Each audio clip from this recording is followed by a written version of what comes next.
একটা কথা বই, এটা আপনাদেরকে বলা, বিভিন্ন এলাকায় কোটা নিয়ে আন্দোলন হইতেছে। আমাদের এলাকায়ও অনেকে কোটার বিষয়ে আন্দোলন করতেছেন বা করার চেষ্টা করতেছেন। এমপি হিসাবে আমার বক্তব্য হইল, আপনাদের যে কোনো যৌক্তিক আন্দোলনে আমাদের কোনো সমস্যা নাই, আমরা আপনাদের সাথে একমত। কিন্তু ধরেন আন্দোলন করতে গিয়ে যদি খারাপ লোকরা আন্দোলনের মধ্যে ঢুকিয়া যদি হয় চল আমরা থানা ভাঙ্গি, আমরা অফিস ভাঙ্গি, আইও আমরা অমুকের বাড়িতে আগুন লাগাই দেয়, এটা কি ঠিক হইব?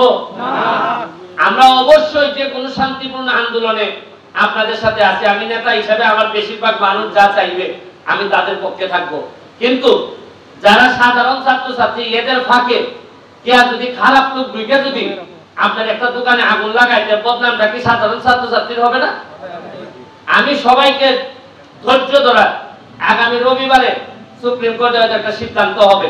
সিদ্ধান্ত হয়ে গেলে এই কোটার জন্য যারা যা চাচ্ছেন, যে আন্দোলন করতেছেন, এটা যদি পাইলেন সুপ্রিম কোর্টে, তাহলে কি আর আমাদের দরকার আছে আর কিছু করার? এর মধ্যে কিছু লোক দেখেন কালকে বিভিন্ন জায়গায় আগুন লাগাইছে, মেট্রো রেলে আগুন লাগাই দিছে, এই বিটিভিতে আগুন লাগাই দিছে। আচ্ছা, আপনার কি মনে হয় যে 9-10 এর ছেলে বা মেট্রিক পড়া ইন্টারমিডিয়েটের ছেলে এর কলজা খাপন একটা আগুন লাগাইছে?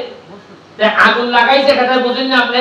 ওই মালে ওই কটায় ইকানো কটা আছে, কটায় চাইতেছে খাটো খাই দিত।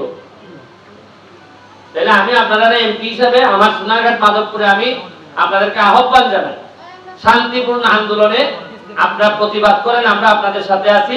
তবে আল্লাহর ওয়াস্তে আমাদেরকে কোনো বদনামের ভাগিদার করেন না। এইভাবে ভাঙাভাঙি কোনোদিনই কোনো ভালো এবং শান্তি আনতে পারে না।